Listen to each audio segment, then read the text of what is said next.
అండి, welcome to Amma's Vantasala by CK. ఈ రోజు మనము సొరకాయ బజ్జీ ఎలా చేసుకోవాలో తెలుసుకుందాం. Very simple and tasty. దీనికి ఫస్ట్ సొరకాయని నేను కుక్కర్లో వేసేసుకున్నాను. ఇలా కట్ చేసుకోవాలి సన్నగా. కుక్కర్లో సొరకాయలు వేసేసుకోవాలి. తర్వాత ఆనియన్ ఒక 2 ఆనియన్ చిన్నవి తీసుకున్నాను. పచ్చిమిర్చి ఒక 5 తీసుకున్నాను. టమోటా ఒక 2 తీసుకున్నాను. అవి కూడా ఈ కుక్కర్లోనే సొరకాయ ముక్కల్లోనే ఎర్రగడ్డలు హాఫ్ వేసేసాను. ఈ పచ్చిమిర్చి ఇలా కట్ చేసేసుకొని వేసేసుకోవాలి. పచ్చిమిర్చి 5 వేసేసాను. తర్వాత టమోటా హాఫ్ వేస్తున్నాను. మళ్ళీ తిరగమాతకు కావాలి కొంచెం, అందుకని. తర్వాత పసుపు ఒక చిటికెన పసుపు దీంట్లోనే వేసేసేయాలి కుక్కర్లోనే.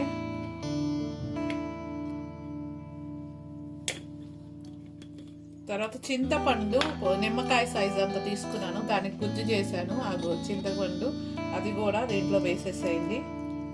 వేసేసి కొంచెం ఒక హాఫ్ గ్లాస్ వాటర్ పోసి దీంట్లో మనము కుక్కర్ పెట్టేసుకోవాలి. ఒక 2 విజిల్స్ రానివ్వండి. రానిస్తే మనకి ఉడుకుతుంది. చూడండి, ఇట్లా కుక్కర్లో 2 విజిల్స్ వచ్చేసాయి. వచ్చిన తర్వాత ఇలా మెదిపేసుకునేసి, కొంచెం మెదిపేటప్పుడు క్రిస్టల్ సాల్ట్ కల్లుప్పు మనకి టేస్ట్కి తగ్గట్టు వేసుకోండి. వేసుకొని ఒకసారి మళ్ళీ గట్టిగా మెదిపేసుకున్నాము. ఇది బాగా కొంచెం ఎక్కువగా మెదుపుకోవాలి. మెదిపిన తర్వాత మనం పోపు పెట్టుకోవాలి.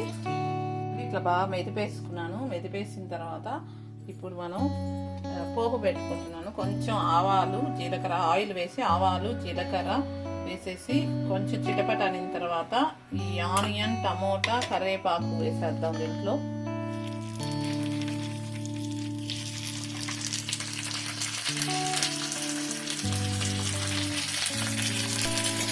కరివేపాకు కొంచెం చల్లగడ్డ కూడా వేసుకొని బాగా గోల్డ్ కలర్ వచ్చే వరకు బాగా ఫ్రై చేసుకోవాలి. చూడండి, తెల్లగడ్డ ఒక 3 కాయలు వేసాను. తెల్లగడ్డ వేసి బాగా ఫ్రై అవ్వాలి గోల్డ్ కలర్ వరకు.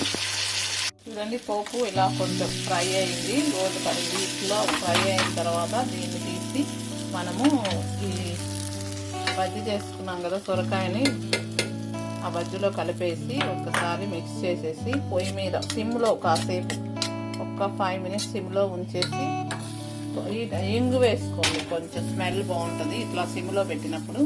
ఇంగు మిక్స్ చేసుకుందాం కొంచెం. ఇప్పుడు ఒక హాఫ్ స్పూన్ ఇంగు వేస్తున్నాను. ఇంగు వేసి ఒక్కసారి మిక్స్ చేసేసుకొని అంతేనండి, దించేయడమే. చాలా టేస్టీగా ఉంటుంది ఈ సొరకాయ బజ్జీ.